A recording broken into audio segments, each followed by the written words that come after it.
Okay, so good afternoon, everyone. We're going to have our last panel session for today. And the theme of the session is digital infrastructure, sovereignty, security, and collaboration. We have two speakers. First join us is Professor Loram Karabi. She is an American mathematician and computer scientist, currently the chair of cybersecurity at the University of York, and the founder and director of York Interdisciplinary Center for Cybersecurity. She's going to present on the impact of quantum computing on internet security and consequences for international collaboration towards common policy. The floor is yours. Actually, professor of mathematics, computer science at the City University of New York and honorary chair of cybersecurity at the University of York. So thank you for the introduction. Thank you for the invitation. I'm going to speak about the impact of the quantum computation in the internet security, consequences for international collaboration towards common policy. This is a joint presentation with my colleagues, Ludovic Perret in Sorbonne University and Timothy Spiller at University of York.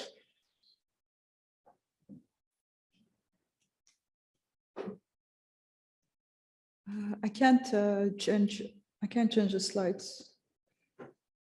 Oh, okay, now I can, thank you. So first I'm going to tell you about the outline of the talk. First, I will tell you a little bit about quantum computing, quantum solutions, the necessity of international collaborations and obstacles, international collaboration in the standardization of quantum resistant cryptography, regulation of quantum resistant cryptography, and finally, future of quantum resistant security. Well, what we need to know is quantum computers are not a replacement of classical computers. They work faster for some special classes of problems. There are several crypto systems that we are currently using. One of them is RSA, which is the security depends on the integer factorization problem, Diffie-Hellman key exchange problem, which is based on discrete logarithm problem, and elliptic curve cryptography, which is based on discrete log problem.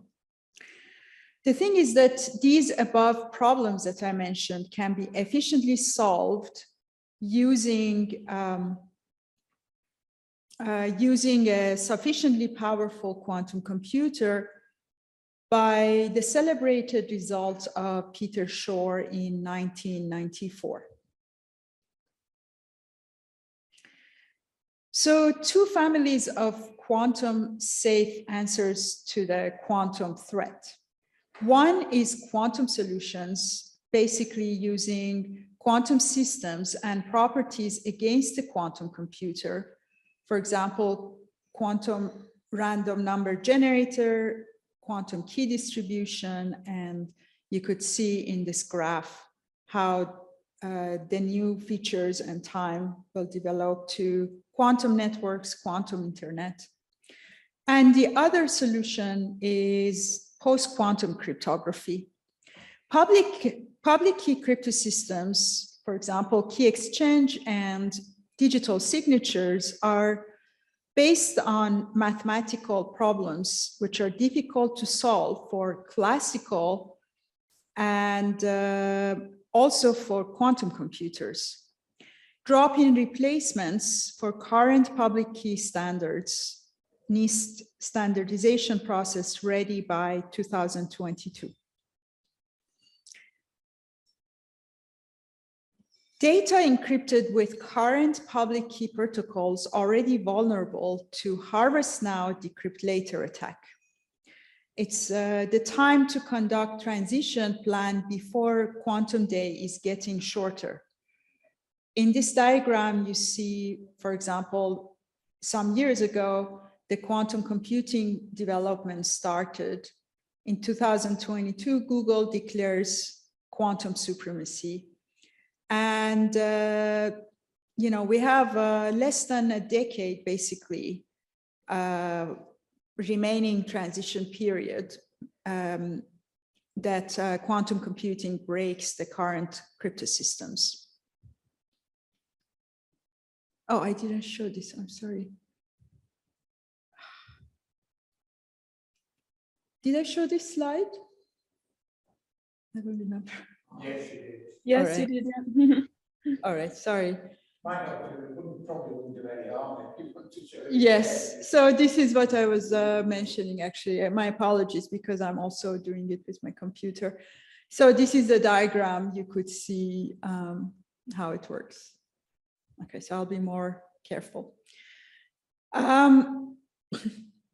So what about quantum solutions? In addition to the progress being made with quantum resistant cryptography, or PQC, quantum technology can also be used to counter the threat of quantum computers. Quantum key distribution, QKD, is an established approach to share symmetric cryptographic keys known to be resistant to this threat. Many QKD implementations and testbeds are operating worldwide. In addition, new quantum protocols such as signatures, money, and secure tokens are under development.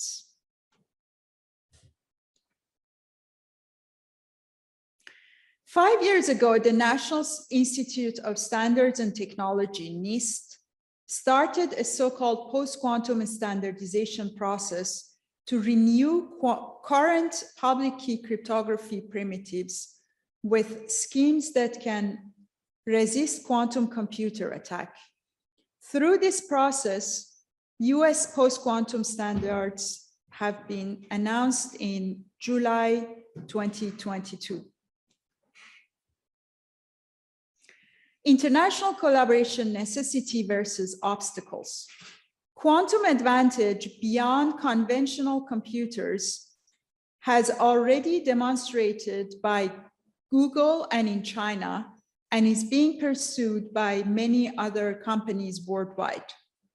Despite this astonishing progress in the design of increasingly powerful quantum processors, important scientific and technical challenges still remain towards building a universal quantum computer with full capacity.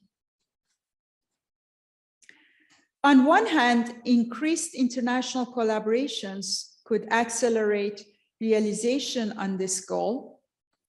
On the other hand, the current geopolitical and commercial context of competition may make such wider collaborations difficult.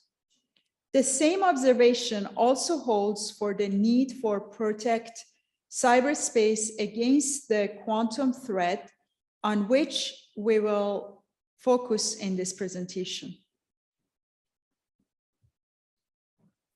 Regulation of quantum resistant cryptography, digital signature.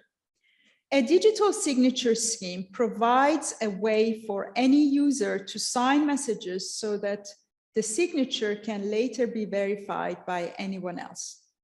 Digital signatures have high importance due to their legal enforceability, similar to a handwritten signature.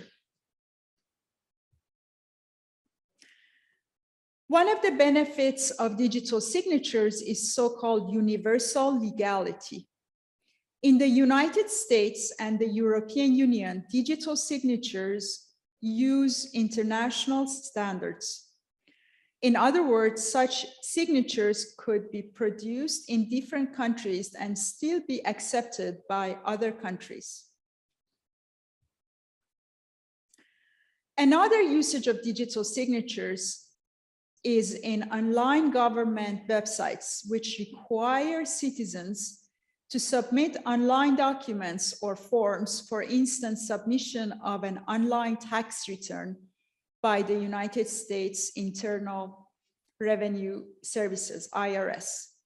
Given the importance of moving towards post-quantum standardization and the applications of digital signatures in internet transactions, the governments need to act fast to adopt their policies to use new quantum secure digital signatures for utilizing safe platforms for their citizens.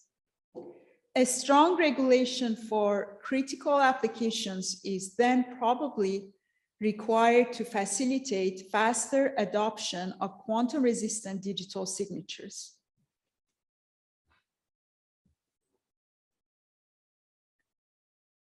International collaboration in the standardization of quantum-resistant cryptography.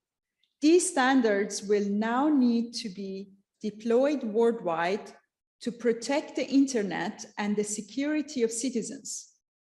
This will require a high level of collaboration between main internationals such as ISO and private and standardization bodies such as IETF and ESI. Future quantum-resistant security. Given ongoing development of PQC, QKD, and other technologies and solutions, we can be optimistic about future data security in a fully quantum-enabled world. Nevertheless, there is much work to be done. International collaboration should help to accelerate towards this goal of future cybersecurity.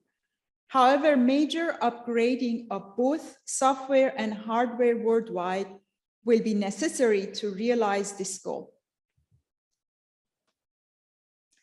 And finally, I leave you with some questions and conclusions.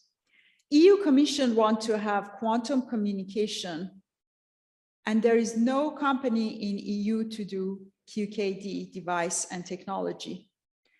So the questions for you: what would be the strategy of a country to help other countries to achieve quantum safe space?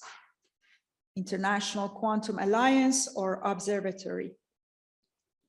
For example, French government and NIST collaborated on post-quantum cryptography standardization. Thank you very much.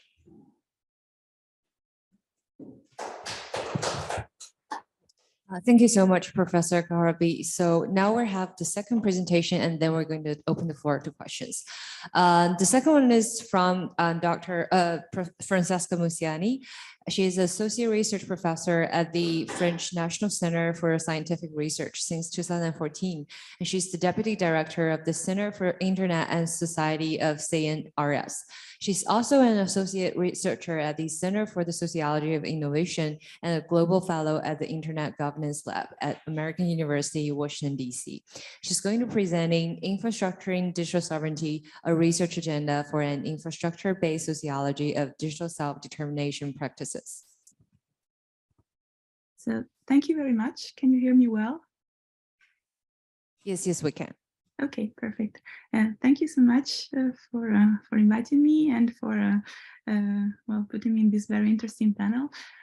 So I am going to speak about a very different disciplinary approaches with respect to the first speaker, because my approach is more grounded in science and technology studies and qualitative methods such as ethnography and interviews and observation of practices.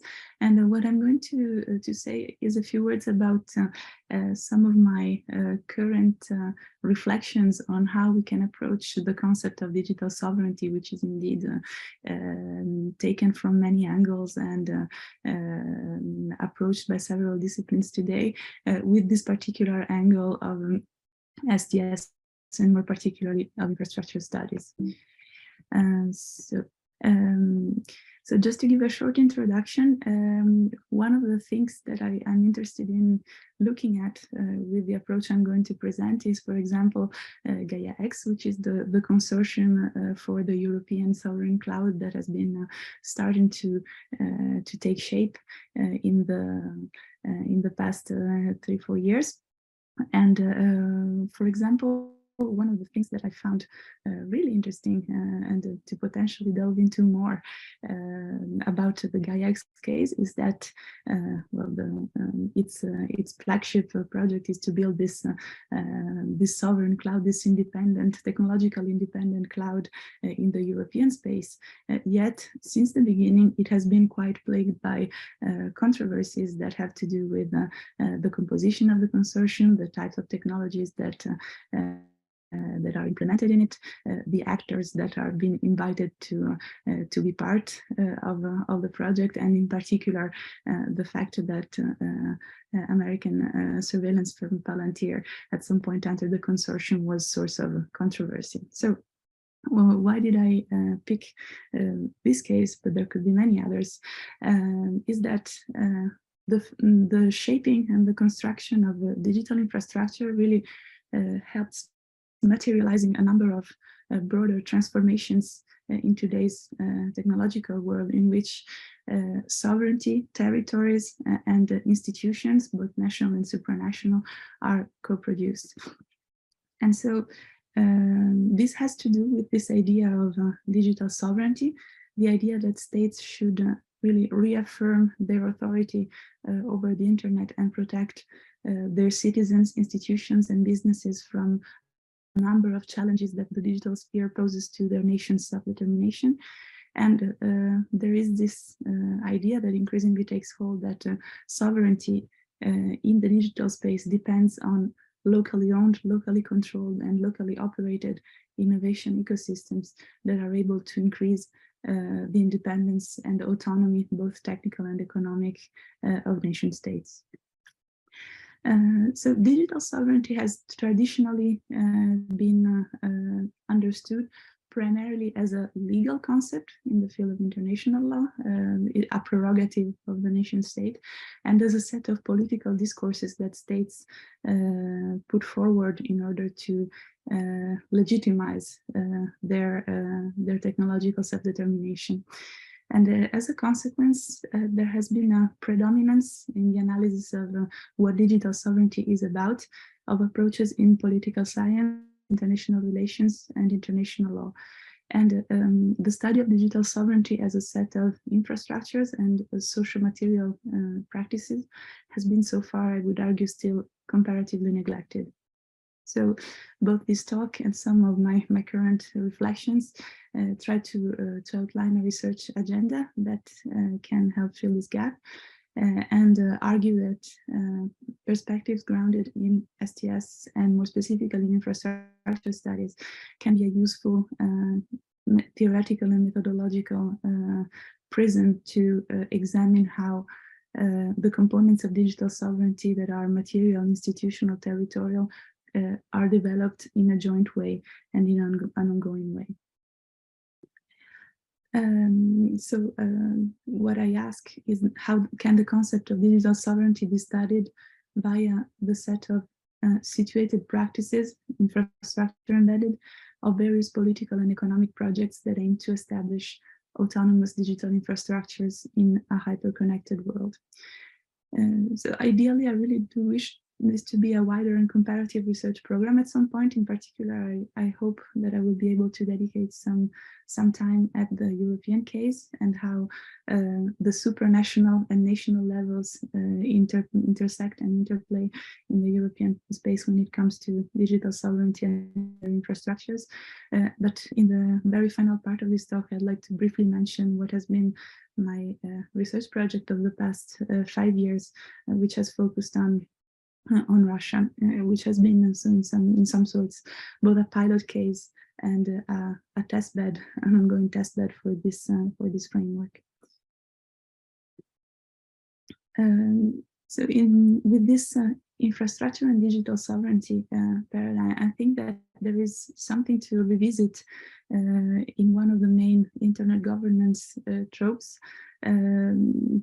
So literatures of internet governance have for a long time conceived digital networks in their transnational dimensions as external causes of the erosion of state sovereignty and of the decentralization of authority. So in more recent times, there has been a lot of discussion in internal governance literature of whether there is a return of the state in internal governance with the implicit understanding that it had gone away for some time. I suggest that maybe if we look at the infrastructures and how they perform things, what they do and shape, we can find out some different things instead of if we treat them as external causes of the erosion of state power and territory. So I will go pretty quick on this also because there is an article that I published in 2022 that goes into more detail on these, but I'll just wish to point out here that for me there are three strands of literature that can bring things to this infrastructure and digital sovereignty idea, and that are still in need of further merging. So the first one is the literature on internal governance that deals with digital sovereignty and state transformations from different standpoints. The second set of literature is the one that looks at network information systems through the lens of STS and infrastructure studies.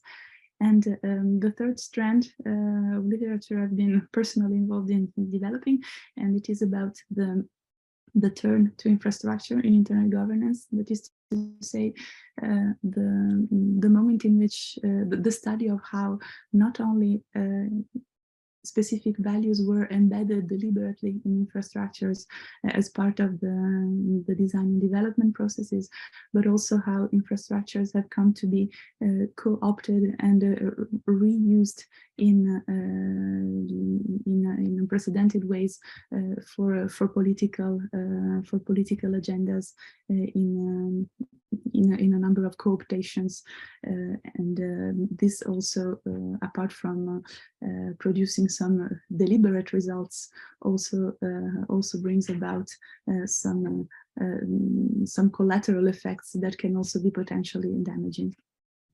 So I will skip the details of this literature discussion, just to say that so merging these sets of literature for me is about observing that states that are currently pursuing these strategies of autonomization, of independence, of sovereignization, and sometimes isolation of their national internets, they are really often engaged in this politicized use of internet infrastructures, and alongside potential opportunities, there are also some associated risks.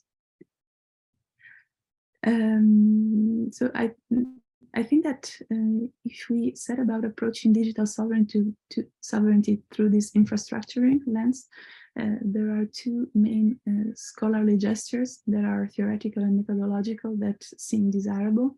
So first, we need to follow on the fieldwork through a number of qualitative methods, those systems and arrangements grounded in digital infrastructures, where sovereignty is promised, intended, constructed, co-opted, and at times resisted as well.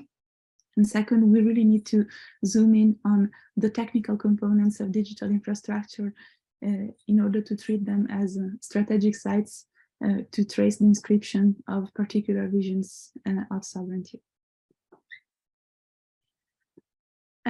So to briefly mention my work of the past few years in empirical terms.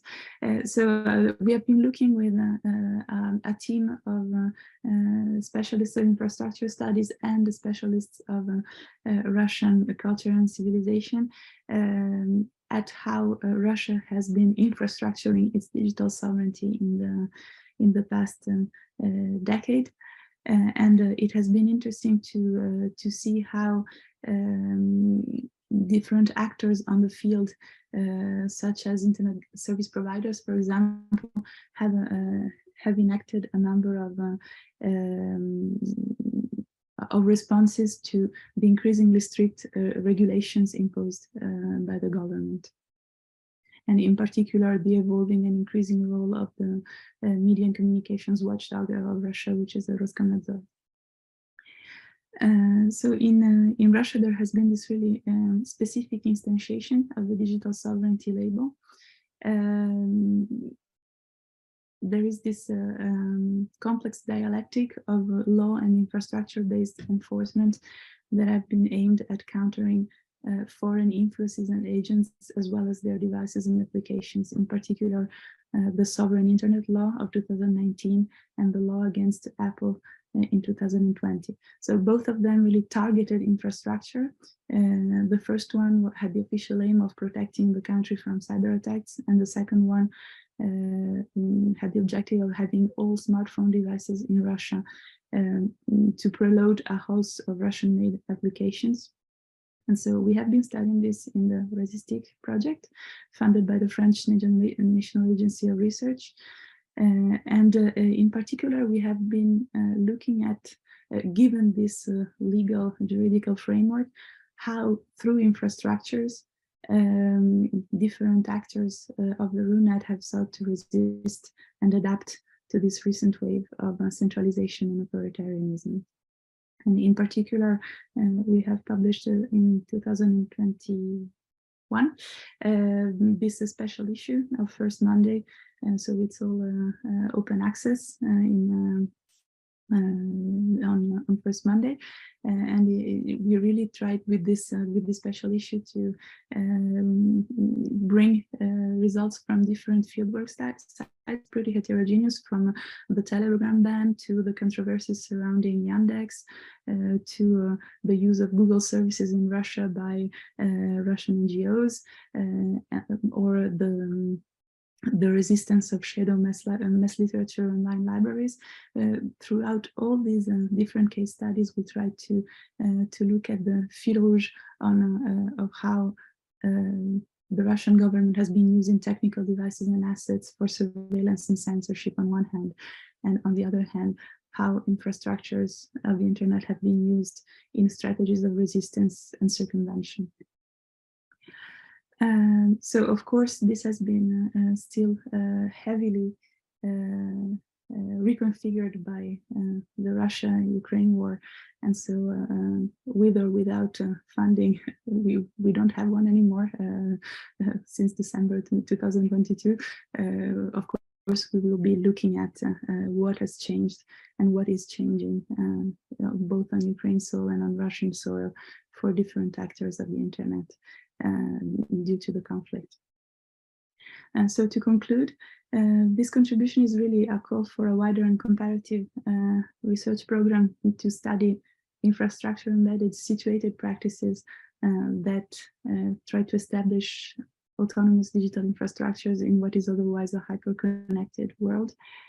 And this notion of infrastructure and digital sovereignty has in it, I would argue, at least three things. There is a dimension of sociological processes, so organizing, acting towards particular political goals, interpretive activities. There is a lot of making sense of complex notions such as sovereignty and territory, and socio-technical practices, so the handling and management of internet infrastructures as key mediators.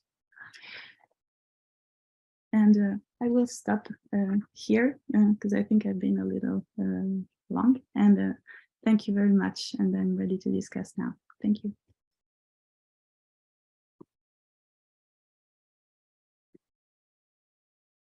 Thank you very much, Francesca. I'd like to ask to the audience today if anybody has any question to the speakers. Sure.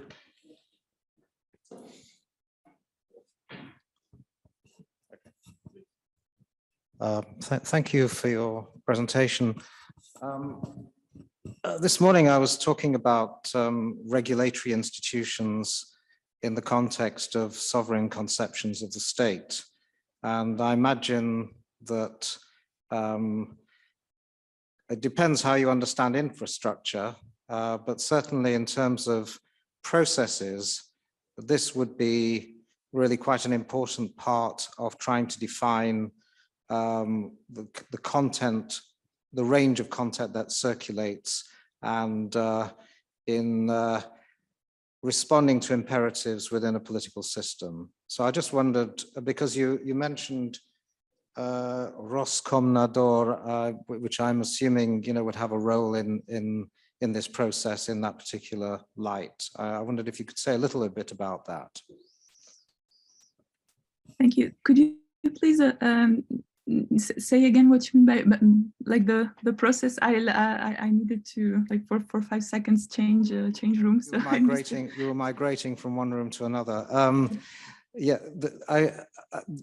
if you think about your fundamental question is really how sovereignty is enacted, and infrastructure is one site in which that's enacted, and that can be it's, if you like, the way the pipes are put together, but also there's what goes through the pipes, which is the content and the regulation of content. So if you're enacting sovereignty within a political system, yes, regulation has a considerably important role, I would argue, in trying to delineate the state's priorities in respect of content. So I just wondered how you saw that articulation.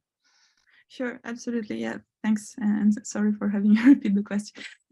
So it's indeed like this dialectic between the different levels of what internet governance is about and what is carried by internet infrastructure is has been one of the core questions that we've looked at in the Russian case, because well, on one hand, this set of infrastructure-based responses that are enacted by different actors really started with a strong change in the juridical dimension, actually. So it all started with a bunch of laws. So yeah, and it was really interesting to see how it very soon got out of the realm of well, the law as instrument to interact with other normative systems. And yeah, the same goes for like the interplay between infrastructure in the sense of like the lower layers of the internet, including protocols, for example, and the level of content. So right now with Ksenia Ermoshina, which is my most frequent collaborator, including in this study on Russia, we are looking at, for example, at how content moderation in tools such as Mastodon, for example, so with a federated network architecture, is enacted in different ways than in more centralized platforms, for example. So we try to see what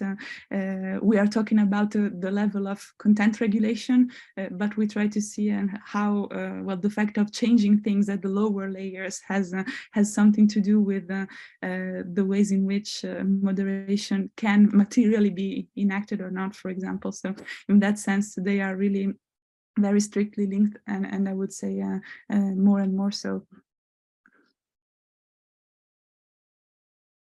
Perhaps I'll just correspond with you rather than try over this rather ineffective way of communicating. Okay, thank you. There we go. Yeah, got it. Thank you. Thank you both very much. As a means of raising public awareness and to perhaps put speed on to preparing for the loss of encryption, or the need to protect against encryption. First question, what is it that we will still have to rely on classical computers? In other words, what are the things quantum won't be able to do? And secondly, in relation to the project on Russia, and I'll understand if this is a bit off topic, where in my radio and TV broadcasts in January last year, I did predict the invasion was more likely than not. I gave some reasons for that. Were there any signs of Russian internet law, regulation, and practice in the months between the first build-up in the spring of 2021 and the final one and the invasion, that might have given further alarm bells? Thank you.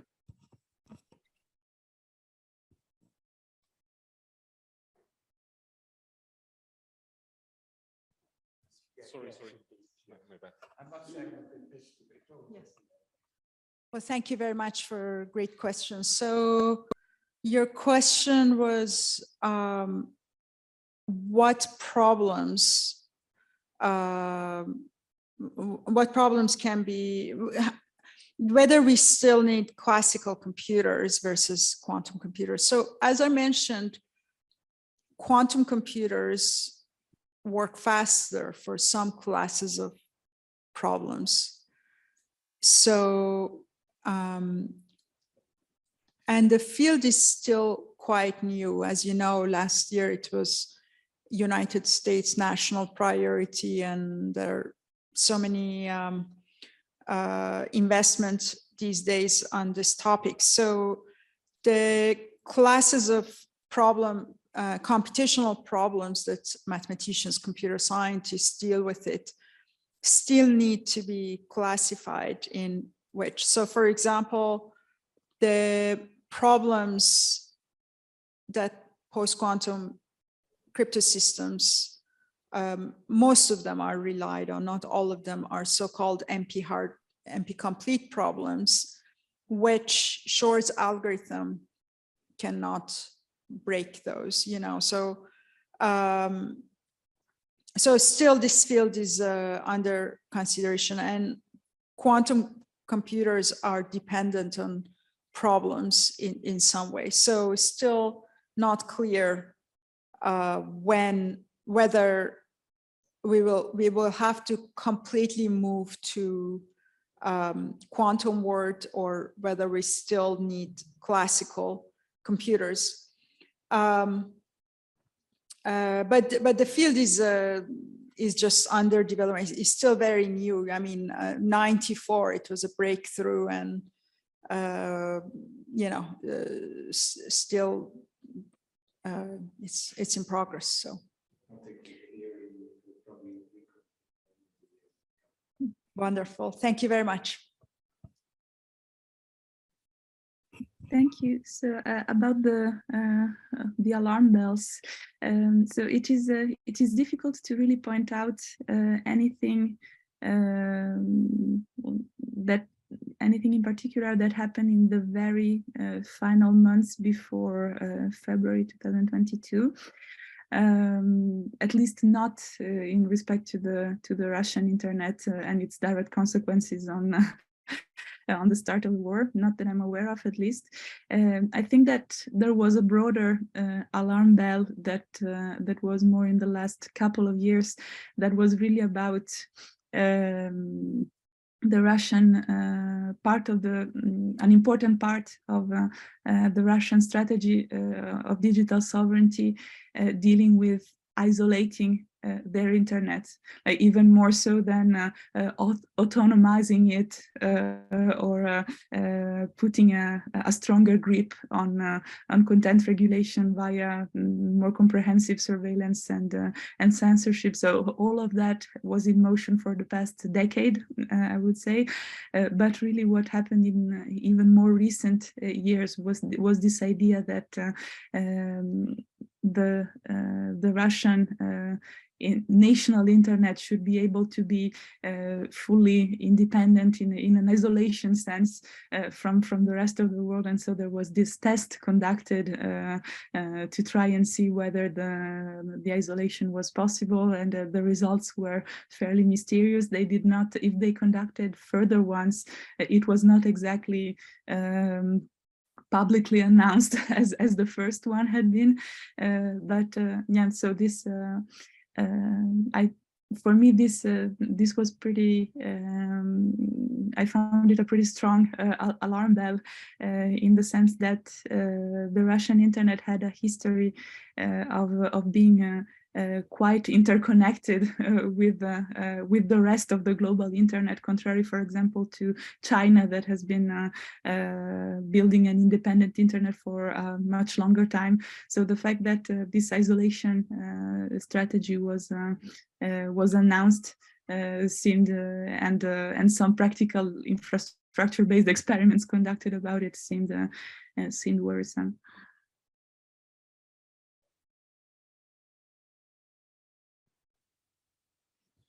Is there any question? Yeah, perfect. Thank you so much, Francesca. I think that's very like fascinating, like a new approach to analyzing internet governance. I think my question kind of pushed back to your point about the boundaries between autonomy and isolation, or like autonomy and censorship, or like independency, depending on like the intentionality of how the actors are regulating those, like are kind of making the regulatory framework. So how could you take the intentionality of the actors or like the nation states into account when you're analyzing the idea of digital sovereignty?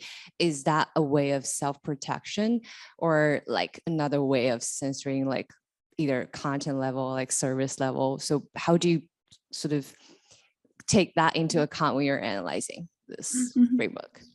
So what were the motivations and the intention, the different intentions of different actors? So what we certainly saw was that starting from the early 2010s, so like a good decade, there started to be, apart from the laws, also a number of declarations that really started to present the Russian strategy on internet governance and digital sovereignty as being extremely coordinated and top-down and coherent, while at the same time they were launching a bunch of different things. Like there was this sovereign internet part, but there was also the import substitution policies and the idea that Russia, as China, should build the national digital champions among internet services, so to have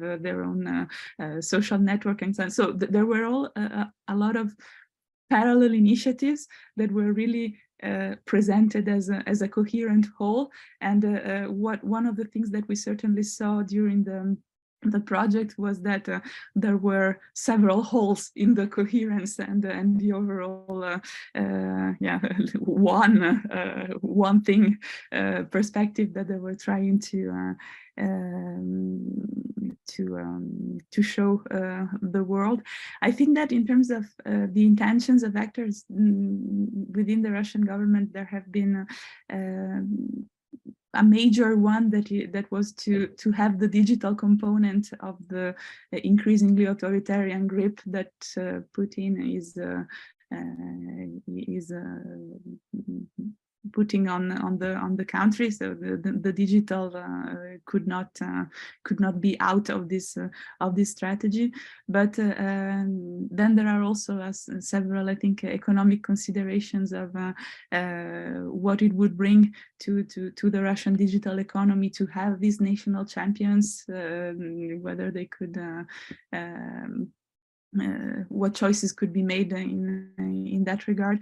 So I think that there are several motivations. Some of them are political and have to do with the broader surveillance and censorship, but there are also other ones. And so this is part of, I think, the reason why you can find holes in the big facade of we are now controlling the internet in a much stronger way than we used to.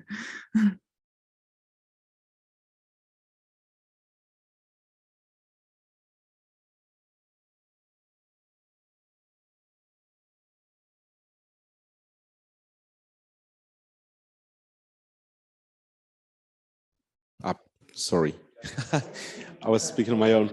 No, I was saying that it's been a pleasure to host you. I want to thank you to speakers today. Thank you as well for coming to this event. This is our last panel of the day. We invite you to join us to a brief reception with some drinks here in the lobby. So thank you again for being here, and we expect to see you next year. Thanks for having me at a distance. It's a pleasure. Bye. Thank you very much.